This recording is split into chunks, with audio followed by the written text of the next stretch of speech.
This is a series of true stories collected over the course of the past 11 years.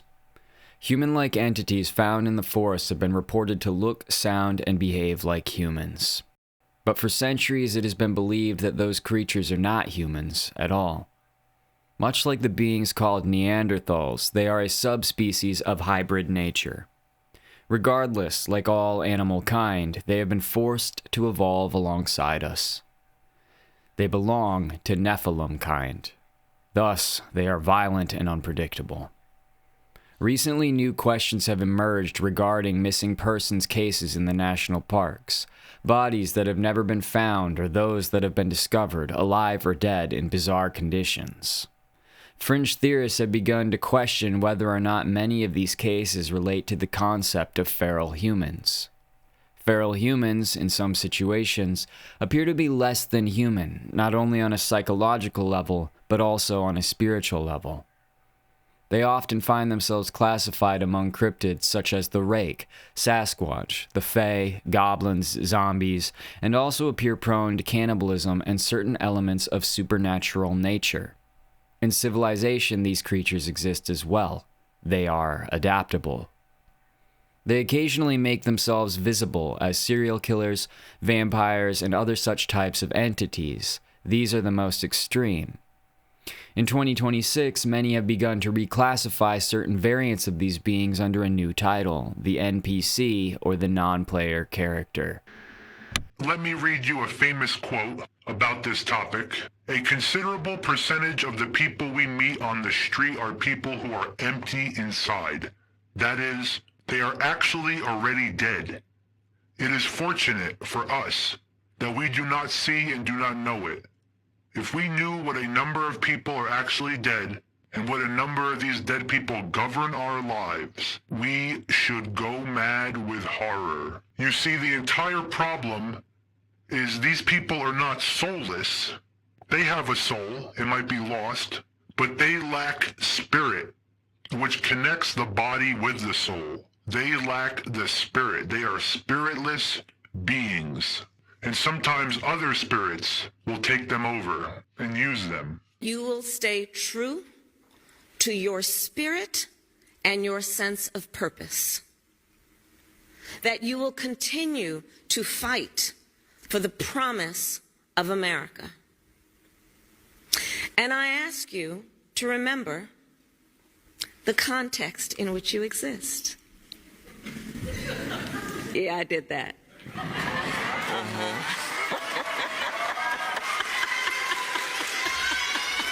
Yes, yes, yes, yes, yes, yes. Ice cream, so good. Yes, yes, yes, yes, yes, yes. Thank you, baby. I love you. That was good. Coconut. Thank you, baby. She's so cute. Yes, yes, yes. Yes, popcorn. Fire. Thank you. What is really going on here? Because I think a lot of people are just looking at this and being like, this is absurd. This is weird. Well, this makes me sick. That's a really common response. It's like, this is a sign of the degradation of our society. The people who are getting engaged with this as content producers, especially these early people, have shown themselves to be incredibly astute, intelligent, and understand aspects of the human condition that we may not have full access to. My people are destroyed for a lack of knowledge. The devil's trying to destroy your flesh and weaken your flesh so he can get to your spirit, right? The water is just one small aspect of the many ways that we're under attack. You know, our food supply today is an abomination. The genetically modified organisms that go into our food. Monsanto has a genetically modified American yellow #2 corn. Hey, in America, it used to be there was over 200 different types of naturally occurring corn.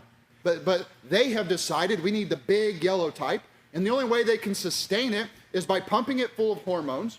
You know, they actually put what's called a terminator gene in the corn so it cannot reproduce itself. Now, wait a minute, that doesn't sound natural. Humans that are out of touch with humanity are not NPCs. NPCs are human-like entities of a different biological type. They are like us, but not us. They are imposters. They have been here for thousands of years. They exist in every biome. They are dangerous and are used by powers greater than us to steer humanity. When alone in the forest, they are as deadly as any wild animal imaginable. Some speculate the national parks are containment zones for these beings, and that this is why there is no public record regarding the massive number of people who go missing in the forests, never to be seen again. Thus, they are vessels, and as such must be fed and filled to remain useful. Never approach a stranger in the forest. Though they appear human, they may not be human at all. Some just look like us. They taught the children how to dance. They're not vampires, I don't think, but they are like them in a few ways. They bring a weird music that we should not like, but we do. So once found what I thought was just an abandoned shed. It was dozens of miles into the forest. When I entered, at first I thought I happened upon some old garbage dump. Maybe some gold miner or logger's camp from many years past. I soon realized I was surrounded by a number of bodies. The tops of their heads were all poking out from under loose sheets and tarps. There was a thin layer of dust across some, and others were clean. I thought they were dead at first, but found them instead to be unconscious, as if in a coma. They come from the forest to make children with humans. This is what they have done for thousands of years to ensure their influence continues. I do not know if they are aware. The spiral is the mark of their parasite. The spiral is the symbol of how they envision our entire existence from the beginning to the end. It is given to them by their parasite. Round and round again, you are spinning round again. Faster, faster, you're spinning round again and again. When the spinning ends in the end, my spinning friend, round and round again, you're spinning round again. Nothing is a secret to the parasite. They know we're talking about them. They watch from every dark corner. They are worse than the Holy Bible tells us. But even calling them parasite makes them feel less horrifying than they are in some way. I think that's because parasite is a recognizable word, but they are not a recognizable form. Like zombies, but more sure of themselves and complicit to a fault. Through the misery and violence of their actions, they feed their parasite crying within, while they themselves are also being fed upon. I don't think they always know what they are. Through them, darkness is distilled, and on darkness we are made drunken. It's rare that they return to the woods, but not unheard of. Always bizarre to see them do so. They inflict upon the body a chronic wasting disease, as seen in deer. I have seen also how the dark forces use them as slaves and fuel for powerful men. At this time, I can't say for sure how long this has been the case, but I estimate thousands of years. Perhaps they even assisted in the building of the Great Pyramids, the obelisks, and countless other megalithic structures of old, easily compelled, magically manipulated like robotic appendages and guided missiles. Mankind does not fear them enough. Go ahead and start whenever you feel comfortable. Just take it directly from the top. Hunting in northern Idaho, my friend and I came across a lot of weird things. Like, this was a remote area. It wasn't like you could just see a road or a house nearby or nothing like that. We were out there to hunt, nothing else. And on this particular time, the first thing that stood out was all this stuff. We wandered into this area where there's all sorts of stuff hanging in the trees. And these weren't normal hunting markers. Sometimes people leave hunting markers or logging markers, something like that, but it looked intentional. These in like almost like a movie set kind of way. And they were crosses made out of branches and other symbols that we couldn't really explain.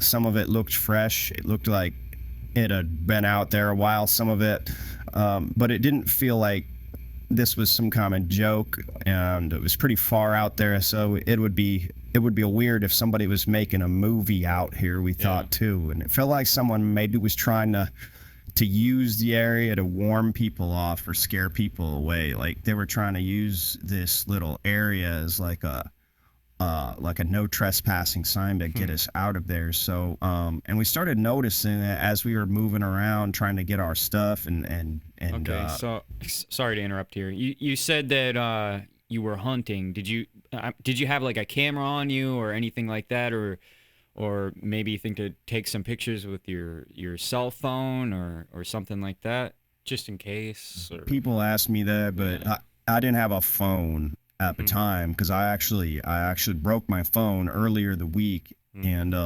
earlier in that week, and I had to get paid, so I didn't have a new one yet. Right. The guy I was hunting with was this older guy, and in the moment we just weren't really thinking about it, I guess. I don't know, but we were both pretty uncomfortable. We hadn't really come across something like this before.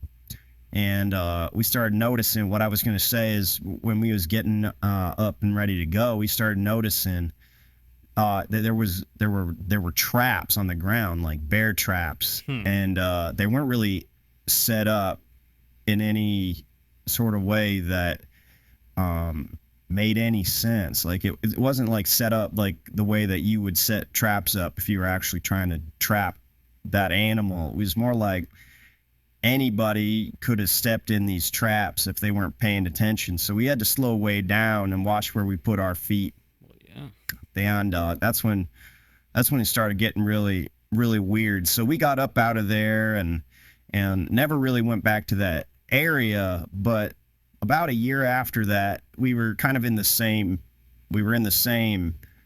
I don't want to say like that same area, but we were in the same canyon, kind of along the same ridge line, and we were going hunting out there, which might sound stupid, but we was keeping our distance from that location, and we heard a couple rifle shots from a little ways away, like we could kind of see it across the canyon, and we just heard them 2 shots, and we figured somebody had got a deer.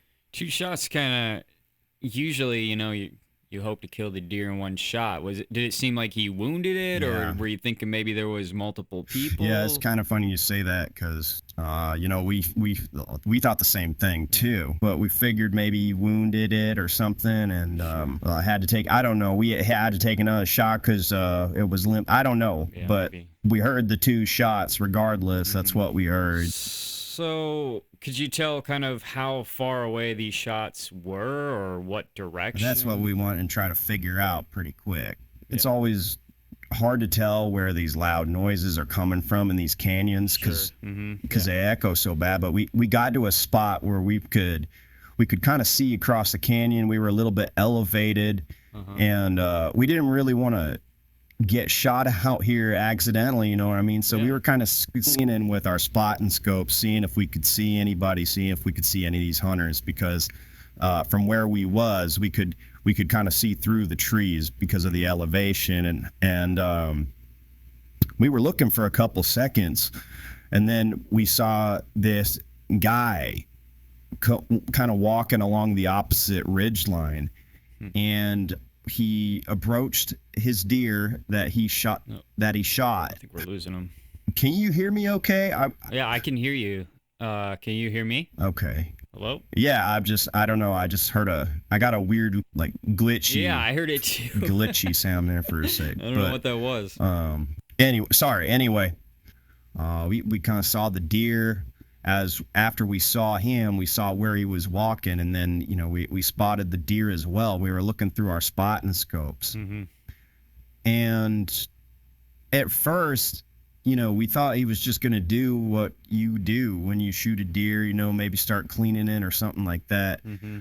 But it became pretty clear that that wasn't what he was doing. He had shot this deer, and I'm really sorry to say this, it's disgusting, but he started having like sex with the deer's body. Fuck? I'm not even joking. I wish I was joking. I know what I saw, and at first, you know, me and my friend, this older gentleman I was out there with, my buddy, we started laughing because it didn't make sense, and we thought maybe he knew we were watching him, so he was joking around or something. I don't know, but we didn't really know what else to do because it started getting gross pretty fast. It got kind of scary then because this guy was clearly a crazy person. And once you see something like that, you start thinking about stuff like, what if he knows we're out here? What kind of person does that? And would you know, is this a serial killer? Is this some kind of freak? And what are they going to do if they realize we're seeing them? Yeah. So the thought kind of was, if he saw us, he's going to come after us. So we were out there with nobody else around, and, you know, him having a rifle and all that kind of stuff. We kind of just crept back into the tree line. We didn't really wait around. We booked as fast as we could back to truck, and we got up out of there. And that was kind of the last straw for that area. We ain't never been back since. And, you know, at this point, that was about 20 years ago. And I still ain't been out there. My buddy's passed away at this point. But we did call the police. We gave we told them what we saw, but at the end of the day, there's not much they could do about it. And I never heard anything back about it. So NPCs are kind of an interesting type of entity because they spread their sickness in this really bizarre way. As if, and I think that's because they're demonic entities. You know, if we think of the NPC as a human-like non-human that can somehow infect humans, then that kind of makes it a demonic creature. If it can make the humans act the way that it acts in kind of a non-spiritual, kind of uncanny valley type way, sort of this being that doesn't think it lives in a world with a god, so doesn't behave like it does. And if that is the case, then the parasites would be a demon. The parasites that are inside the NPC and that are simultaneously infecting those that follow the NPC off the cliff edge, right? So the parasites, the demons inside these NPCs, seem to be able to grab hold of people from their flesh suits, actual human beings, and they hold many in tandem through this single human-like non-human body in some way, it would seem. And I'm going to get through this pretty quick because we've gone over this a lot, but this is precisely what we've been experiencing on multiple fronts in the West over the past few years. We have a society increasingly relying on machine thinking. Massive illegal immigration is rapidly changing the face of the United States. It's literally changing the color. Combine this with COVID, which was a key tool in the slow genocidal process that's been going on. And we've got this system that is designed to kill the current population and replace them with a brand new one. And the coming population is going to bend. It's going to be very conformative. It's going to have no spine or passion for patriotism or freedom or rights like typically people in the West have had. And combine that with the declining number of births in the USA, and you have a literal massacre that is occurring every single day in the country, in the West itself. And that is indicative to me of the old gods returning. Essentially, you're being replaced, and all the while you're being sung this lullaby of this weird demonic music that is essentially brought to the earth through NPCs and the flesh suits that they can jockey about. But in realms of civilization, that's not the only place that you find these weird NPC, human-like, non-human entities. They seem to abide in the wild as well. And there's an entirely different type of humanoid that looks like us, that doesn't seem to quite be like us, that are in the forests. And I think that we should start thinking about this when we talk about missing 411 cases and stuff like that. Almost everybody who has ever spent any time at all in the wilderness, especially in a forested wilderness, has at some point experienced a phenomenon known as Oz, like literally like the Wizard of Oz. And when you're in the woods, suddenly you might notice sometimes that things get very quiet. And it's likely because there's a predator nearby. That is kind of what instinct tells us. The reason you start to feel uneasy is because of this process, this response inside of our bodies that our species has developed, maybe from the hunter-gatherer days. And we start noticing when all the prey went silent and those of us who panicked and left the area survived, that those of us who don't leave the area don't survive. They became meals for whatever was hunting us and causing this silence to come about. And a lot of people call this feeling the sixth sense, the feeling of being watched. And we're actually pretty good at using it subconsciously. So if you ever find yourself in the woods and you suddenly get the feeling that you should leave right now, it's probably a good idea to listen to that urge, because odds are high that you're actually in danger. And yeah, science will tell us it's one of our leftover survival instincts that we don't really need these days in these modern times, but it is still highly accurate. And sometimes it is the presence of these human-like non-humans that dwell within the boundaries of the trees, in my opinion, that bring this feeling out of us. There's this interesting story that I'm going to read for you regarding a blue pajama man that is, I guess, more often than I thought, seen in the forests of North America. And I don't know if anybody else has seen it anywhere else in the world. I'm not sure. But while I was doing research on this topic, I found a number of stories regarding the blue pajama man. The story goes like this. I was hiking through what was left of a remote town that's been abandoned for a long time, and then out in the woods around it. It wasn't an easy walk. To get as far in as I was, you had to cross a creek 3 different times, and each crossing was basically using a fallen tree as a bridge. No real trail, no handrails, nothing, just kind of balancing on logs and hoping you don't slip and fall in.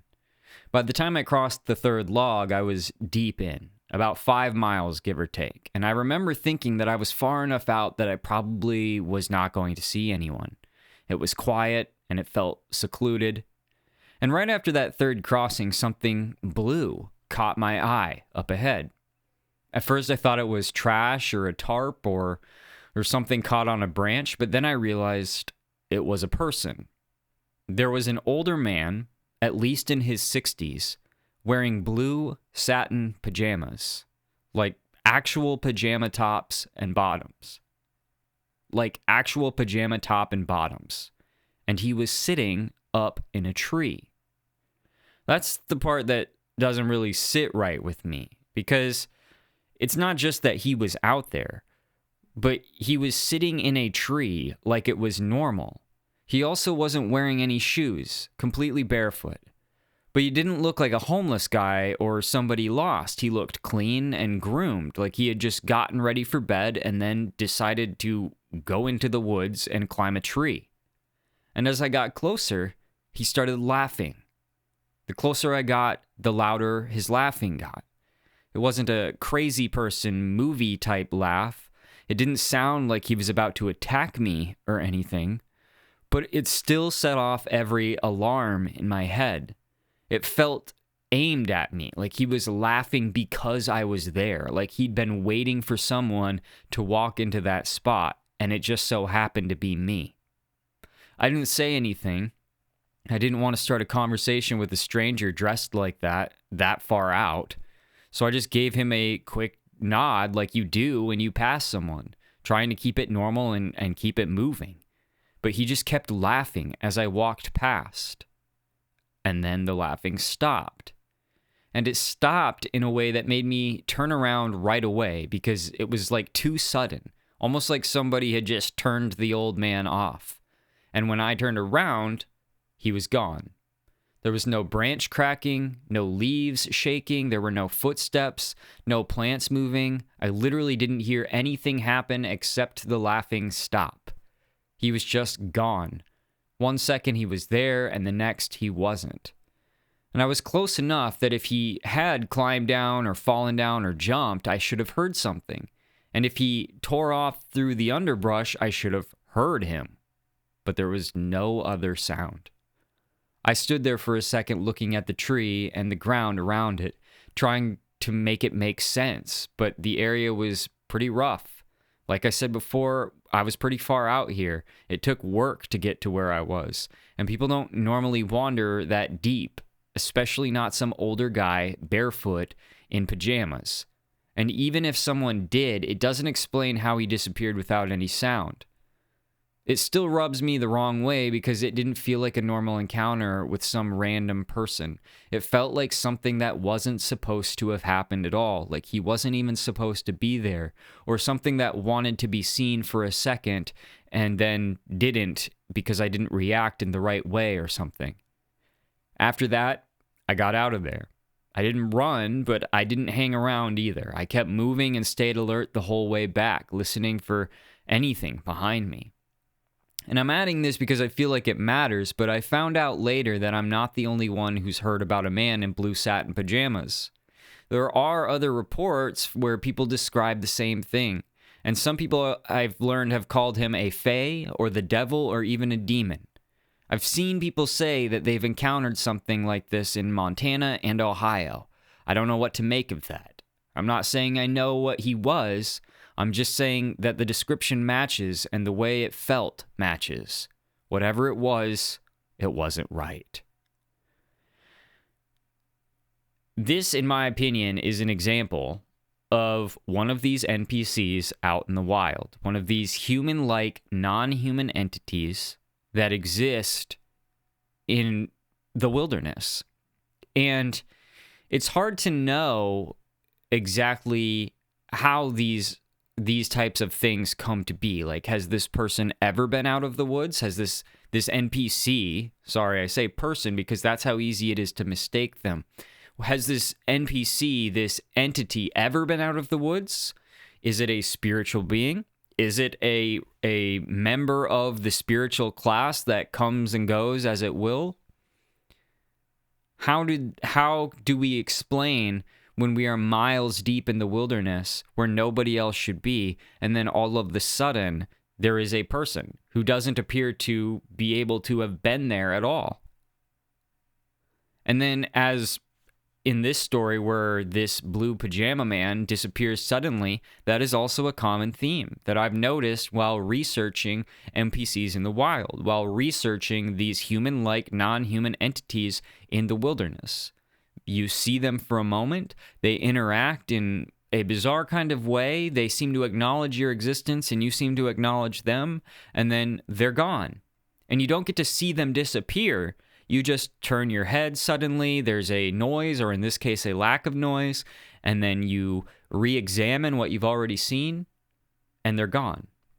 I've seen many different costumes, if you will, or heard of many different costumes that these beings wear. And we're going to get through some of them in this episode. There's another story that I came across. It goes like this. Up in Appalachia, I used to take long walks through the woods. And one day I came upon a house falling in on itself. A wall or two was still up, and that's it. All of a sudden, I think to myself, if I go around the right of the house and go in back, I can probably go down the stairs because it was obvious there was a basement. There would probably be a door to a root cellar or something down there. I had come all this way, so I might as well say hello, I said to myself. And I walked around the back of the house, and sure enough, there's some stairs. I walked down those, and hey, look at that. There's a door to the left. I knocked on it, and after half a minute, I hear some scrambling on the other side of the door, like they were unlocking things, and some old lady voice muttering what I think was, "Don't go, don't go, don't go." And then all at once I realized where I was and what I was doing, and the fact that someone was about to open that door. So I got the fuck out of there.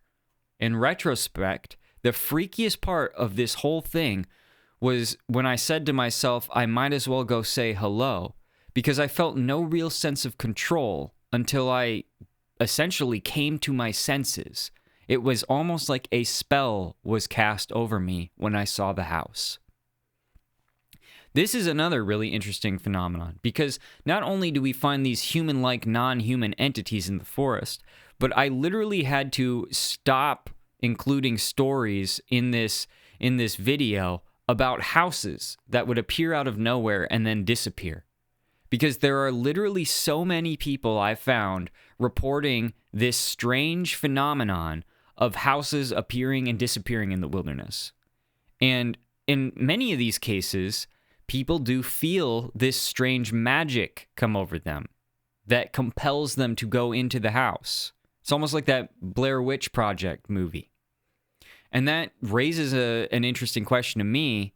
Do these entities use spells and magic on people in the forest? When you think about it from that perspective, some of the bizarre missing 411 cases have all of a sudden more explanations that you could more explanations that you could consider. You know, we're so quick to always say science this, aliens, UFOs, all that kind of stuff.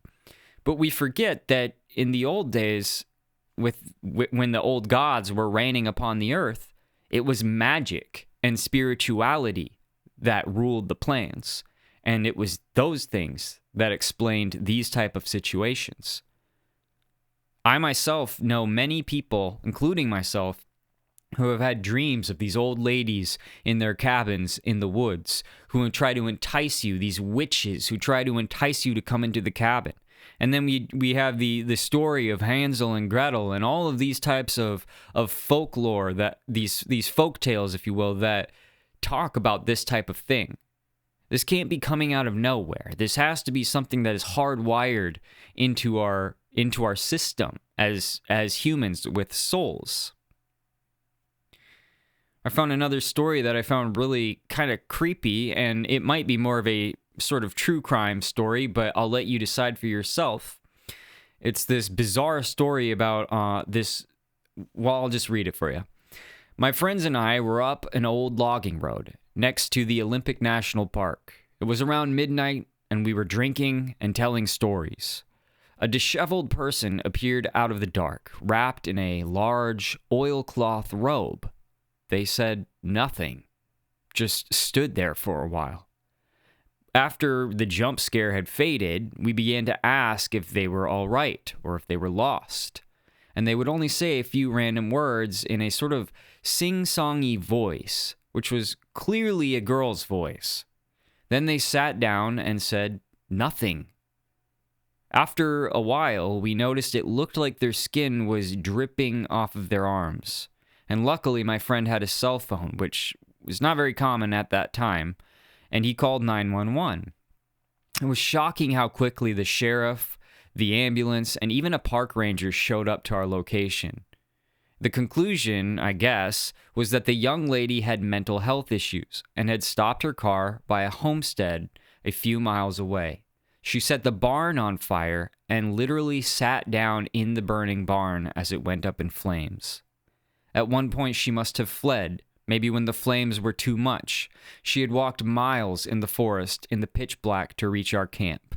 We never heard the outcome, just that she was sent to Seattle for her injuries. Very interesting. And this goes back to the containment theory. What if these beings are not humans? Maybe this is the case of some girl who put on a robe and sat in a barn and tried to commit suicide and then changed her mind. Maybe. Maybe this is something else. As he said in the story, it is strange sometimes how quickly law enforcement or the military, special forces, the National Guard show up when there's issues in a national forest, isn't it? When somebody goes missing in a town or in a city, in Chicago or something like that, those types of situations aren't really met with the same type of veracity as they are when somebody goes missing in the forest. Why do you think that is? A lot of people think that this is because when these feral humans, if you will, or these human-like non-human entities show up, they, for some reason, demand a very powerful response. This kind of makes you wonder if this is all part of the containment theory. If we are not supposed to really know that these things are out there, and that's why such a massive response is earned when they appear. But personally, I just think it's more likely that this is some kind of forest magic, some type of demonic force that hides in the forests. And it's my belief that there is a population in the forest that appear as humans, but are not humans at all. They're more physical than the Fae, but not spiritually inclined like normal human beings are. And there are scattered reports going back decades, mostly like local folklore stuff, about people entering small patches of woodland and getting turned around, sometimes for hours, places that normally they would understand where they are. And yet when they came out, they're somewhere else entirely than they expected to be. They're sometimes in another county, even. Sometimes over 100 miles away.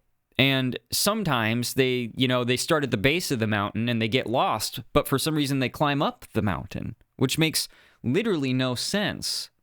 All of this kind of makes you wonder if either they're getting hit with some kind of weapon that causes them to go completely cuckoo and become delusional, or maybe they're put under some type of spell. There's one story in particular that stuck with me. There was this kid who vanished from a forest near Somerset in the 80s, and search and rescue teams combed the place for days, only for him to turn up outside of a village in Yorkshire. And he said he was never lost, but that someone had helped him. A man in strange clothes with an animal that kept changing form. First it was a dog, and then it was a bird, and then something else entirely that he couldn't really explain. We have a lot of stories like that in the United States as well, but it's interesting how many children also who get lost in the woods come out saying things like, I was helped by animals. I was helped by a strange animal or a shapeshifter. I was fed berries and they bedded down with me at night so I didn't freeze to death. There are a lot of stories like that. People do say that there is some kind of old magic deep in the land. When you go out to some of these farther off villages, these little towns in distant regions, they believe that there is a magic in the land. And that sometimes, if you don't respect it, that's when the magic turns evil. There's an evil that comes out, and it basically instills this unraveling in the human mind. I like when people send me their stories because it adds more authenticity. I like it when people send me their stories because I'm able to put them into videos like this where I can showcase how many other people are experiencing the same thing, and whether people are viewing the video and hearing the story and being like, oh, I have experienced something similar to this, or people offer suggestions based on their own ideas or what they believe in, or people just feel not so alone when they hear the story because there are many accounts similar to what they've experienced. All of these things kind of come out when people send me their stories. This guy, he says, I grew up in a small mountain town in Canada, and this happened when I was about 7. It was winter. My dad and I were going to meet some friends at the lake to play hockey, and the lake was about 5 kilometers away or so we were going to take the ATV down the trail to get there. It had snowed a little bit, and there was a lot of fresh powder. The trail looked clean, no tracks except what was already there from earlier, and even those were starting to get covered because, like I said, it was snowing. My dad was driving, and I was just looking around, watching the woods go by. And about 15 feet off the trail in the trees, I suddenly saw a man, and he was just standing there. I remember it clearly because it didn't make any sense. We were in the middle of the woods. He wasn't supposed to be there, but he wasn't moving. He was just standing there, facing the trail. I yelled for my dad to stop, but he didn't at first. I had to scream over the ATV.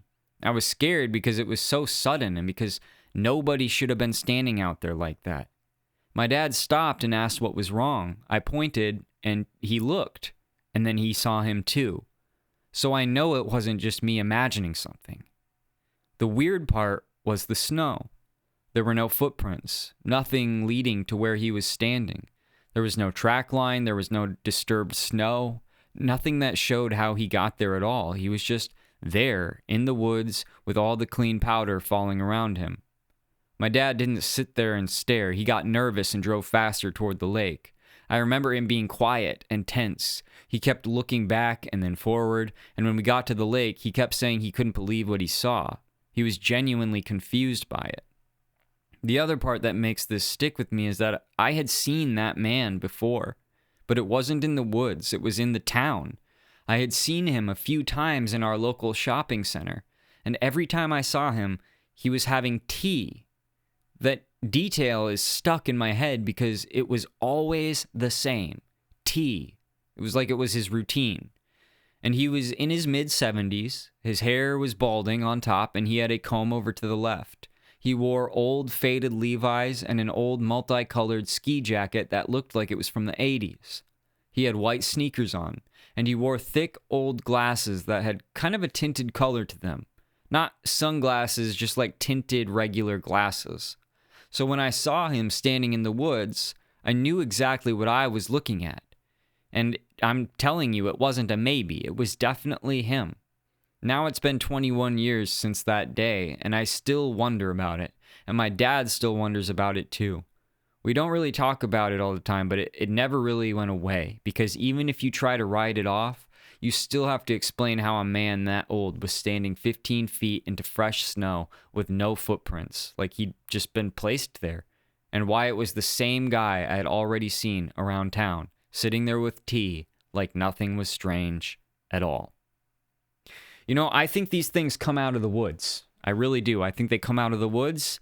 I think some of them they come and visit the cities, they visit the towns, and they go back to the woods. Some of them don't. Some of them stay, and they are born. People have children with them. They can have families with actual humans. These human-like, non-human entities are able to intermingle with humans, and I think that is an issue. I think it goes back to some biblical times when God in the Old Testament told the Israelites to exterminate every single being that was a member of various races and stuff like that. I think that was also a mention of some of these types of human-like, non-human entities. And, of course, many survived. And to this day, they are continuing to come into being through intermingling with humans. But when people have these experiences where they see these entities around in the town, out in the forest, wherever they are, and they keep seeing them about and they think they're being followed and all that kind of stuff, I think that it's because they're coming and going. And they may also be spiritual beings. So if they're able to manifest around you wherever you are, That could also be the case, but it is interesting that his dad saw it. And the way that his dad reacted, it was almost like his dad might have seen it differently than he saw it. Maybe his dad experienced something that he himself experienced in a different way. There's another story that comes from a kid. A lot of these experiences are with children, and some people have told me that they think that that's because children have a higher sensitivity to the spirit realm. But this story is particularly troubling. It goes like this. This happened when I was 13, and it's something that I had a hard time dealing with for a very long time. Back when I lived in Houston, Texas, I was in the suburbs, and there was always people around. We lived in an apartment complex with stores, streets. There was a school down the road, and I was basically never truly alone. I had a good friend that I still talk to now. We can call her Sarah for the story. Sarah's grandmother lived in Louisiana, and Sarah invited me to go with her for a weekend. I wasn't really into long car rides, but I thought it would be fun to have a girls' weekend and just deal with the drive. So her parents drove us out there in an old minivan. It smelled bad, it was a long ride, and I remember just trying to keep myself distracted and not complain. Her grandmother wasn't the nicest person, but she seemed to like me well enough, I guess. She was very big on her space. She didn't want people close to her, and she had this huge property for that reason.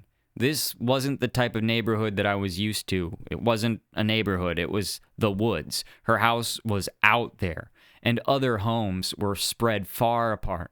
She was extremely close to Kisatchie National Forest, so it was that kind of area. Lots of trees, lots of land, not many people, middle of nowhere.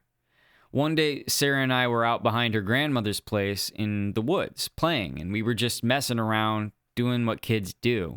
The woods were dense, but it wasn't dead or creepy at first. There was a creek, and it was actually really nice back there. The trees muffled all the sound. You couldn't hear roads or people, just birds and normal forest sounds, bugs and stuff like that. We saw wildlife everywhere. There were lizards and squirrels and chipmunks, and it felt like the forest was full of life. I think we were out there for a pretty long time, maybe at least 2 hours. And then the sun started going down, and we started to get nervous and decided it was a good time to head back. Her grandmother's property was huge. You have to understand, it wasn't like going to the backyard and you're back home. You could be out there and still be a decent walk away from the house. We followed the creek because we knew it lined up with her house. The creek was basically our guide. At first, I don't know why, but I thought it was a dog. And then I thought maybe it was a wolf for some reason. Just kind of something moving and making noise in the leaves. Sarah stopped, and I stopped, and we listened. The noise kept going. That's the part I remember most. The woods were quiet. We stopped moving, and then we continued to hear the sound moving behind us as we stopped. It kept going like it was getting closer and closer. I told myself that this was probably a coyote or a wild dog, but the footsteps got closer, and then I heard breathing. Ragged breathing. And it didn't sound like an animal. It sounded almost human. It started off faint, and then it got louder as it got closer. I don't know why, but in that moment I thought that it sounded like it was hungry. And that's the only word that I have for it even today.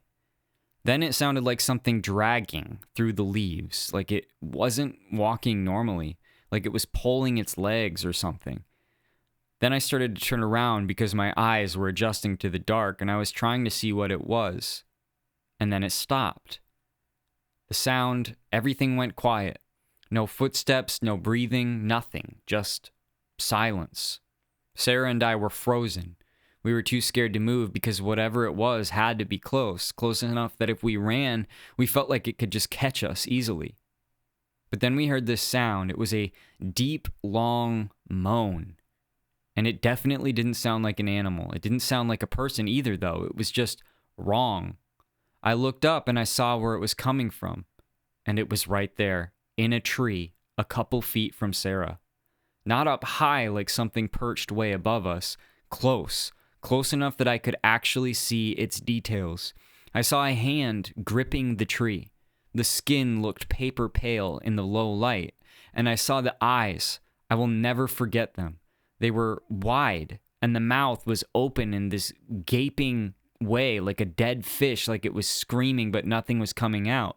And I didn't have time to even figure out what it was, if it was a man or a woman, or if it was even human. I didn't think demon or ghost in that moment, but I just thought we have to get out of here. The moaning stopped right when I locked eyes with it. It was like it noticed that I saw it, and my heart immediately felt like it stopped.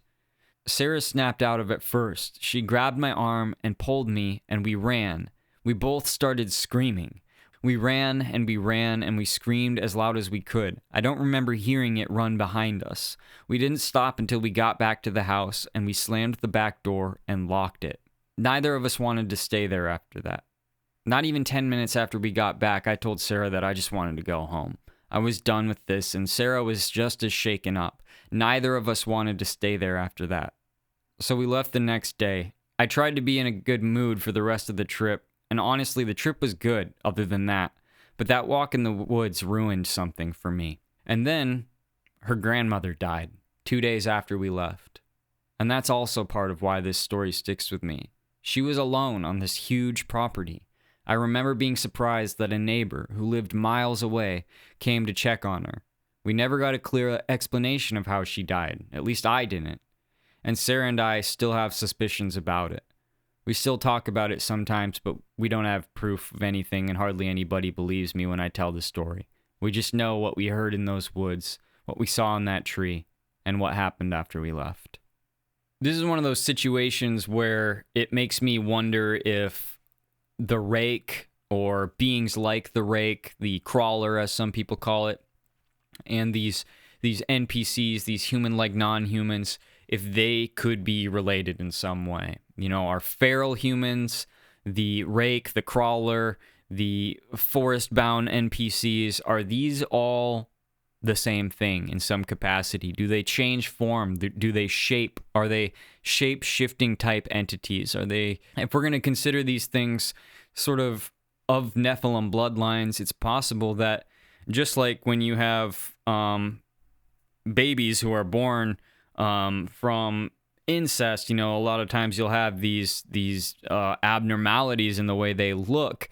Is it possible that stuff like that also happens in these Nephilim bloodlines? Why would we believe that they happen only in natural creatures and not in unnatural creatures, you know? So are these all kind of the same types of things, and some of them work out and end up looking more human-like than others, and some of them don't, and they're kind of these deformed, horrifying-looking cryptid beings that seem like they are kind of human, but they're not. Is that something we could consider for creatures like that were described in this story, and like the rake and the crawler and some of these other ones? Here's another one. True story. Crystal Lake in Virginia Beach. Drove out with the girlfriend for a dose of nature and beauty before the sunset. As it started to get dark, we realized it was close to closing time, and that park entry gate would soon be shut. There were no other cars or people around. We jumped in our car and started driving toward the gate to exit the park.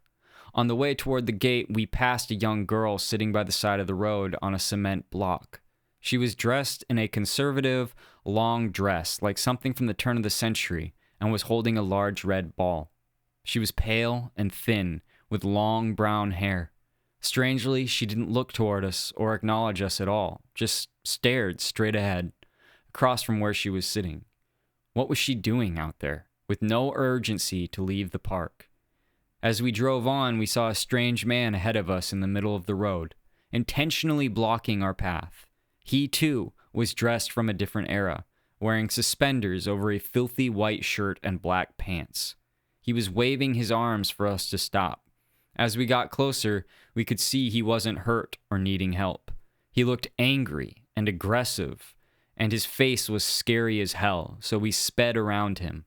He turned and started running after our car.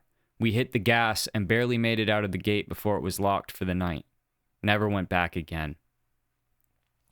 Again, we have these costumes that these things wear, these outfits that are abnormal. To me, that is something that somebody who is not supposed to be in a certain place does. They put on their human suit. You know what I mean? And there's other accounts that I had collected. There was one where a man or something in a bunny outfit out in the middle of the woods. This kid and his friends, they were out in the woods, and all of a sudden there was this creepy, I didn't include the story in this video, but this creepy bunny man. And that was the costume he had. There were some where people were wearing veils. There were some that looked like the traditional men in black, men in suits with suitcases, just walking around in the middle of the woods, miles into the wilderness, into these parks where they shouldn't be. Or if they are there, they shouldn't be dressed the way that they are. Sort of like the time traveler phenomenon, when people say they encounter a time traveler and he's wearing a bizarre outfit. Here's the last story I'll tell you for the day, and then I'll leave you. When I was a teenager, I used to go out camping by myself. I had a spot where I liked that was across a few fences from my grandparents' house in the middle of nowhere. One of the places I cut through was a pasture full of cattle. Around cattle, especially cattle unfamiliar with me, I try to be very careful to not spook them, but otherwise, cows are pretty easy going. This was about a mile from my grandparents' house and probably about 2 from my destination. The one time I am thinking of, and this was the last time I camped here, I slipped through the fence to find the cattle already freaked out. They were insanely agitated about something that I wasn't aware of, so I stayed well clear of them as I went through the pasture. I had a good time camping that night and packed up the next morning. As I went back into the pasture, however, there was this ridiculously bad smell. It smelled like a skunk had fought with something in a fertilizer barrel of shit, and the barrel broke open. It was awful. I tried to look around for the cows to make sure they were not going to surprise me, but I couldn't find them. They were just gone. There was some brush and trees, though, so I thought maybe they were just out of sight. I kept walking through the place to get home, and the smell is so bad that I set down my stuff at the fence line and decided to investigate. And I found the cows. All of them were shot and ripped apart. Somebody had actually carefully shot them in the head with a bolt gun style thing, or hit them hard enough with a pointy object to bust through their skulls, and eviscerated all of them. They had also drugged them all into a little shallow ravine and piled the bodies up. It was horrible. I hightailed it out of there back to my gear, but my stuff was gone. As in, I set it right here on this rock, and it is not within eyeshot of me. A quick glance showed me there was not anything ripped or fallen out, so something or someone had picked it up while I was 200 yards away for less than 5 minutes. I think Usain Bolt would not have been able to catch me on the way home. I never heard anything else about those cows, and I did not go back to the old camping spot again. If you ever see someone in the woods or someone in the wilderness, don't stop. Don't have tea with them. Don't camp with them. A simple "how you doing" as you walk past. And maybe not even that.